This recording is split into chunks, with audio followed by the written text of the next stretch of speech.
Cuba ingat balik bila nak buat sesuatu, nak settlekan satu kerja tu, nak buat bisnes ataupun ada projek baru, ataupun hari tu hari cuti, kita plan nak jumpa orang tersayang, atau kita nak spend time dengan suami, isteri, bakal suami, bakal isteri, kawan-kawan. On the way nak jumpa orang tu, sampai satu masa tu rasa give up, putus asa nak jumpa orang. Sebab macam belum jumpa lagi dah spoil. Ada je benda tak jadi. Kita plan untuk happykan, bahagiakan orang yang tersayang tu. Tapi bila dah jumpa jadi lain. Ada je masalah datang.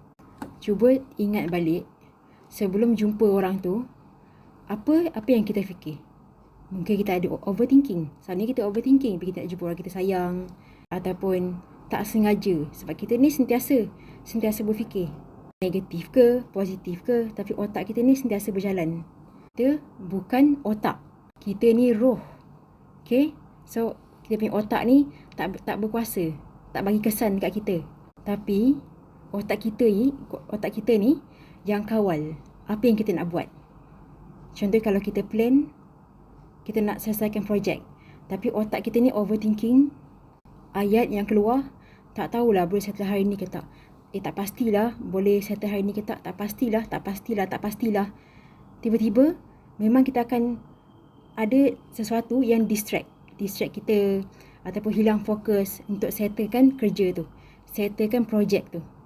Sebab dalam diri kita, dalam fikiran tu, dah tak pasti boleh settle hari ni.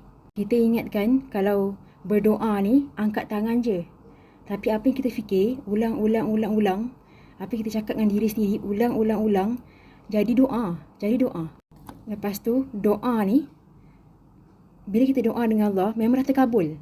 Dalam Al-Quran, tak pasti ayat yang mana, tapi ada dalam Al-Quran. Doalah kepadaku, aku kabulkan. Doalah, mintalah apa dengan Allah, aku kabulkan. Allah dah kabulkan dah. Terus Allah kabulkan. Contoh kalau kita doa, Ya Allah, aku ada kerja, ada bisnes, ada projek nak siapkan. Lancarkan Ya Allah, mudahkan aku nak siapkan hari ni juga Ya Allah. So kita ulang doa tu. Amin. Tapi dalam fikiran kita, apa yang kita ulang, apa kita overthinking, tak pastilah projek tu ataupun kerja tu settle hari ni. Tak pastilah. Ada je masalah datang. Lepas tu, tengok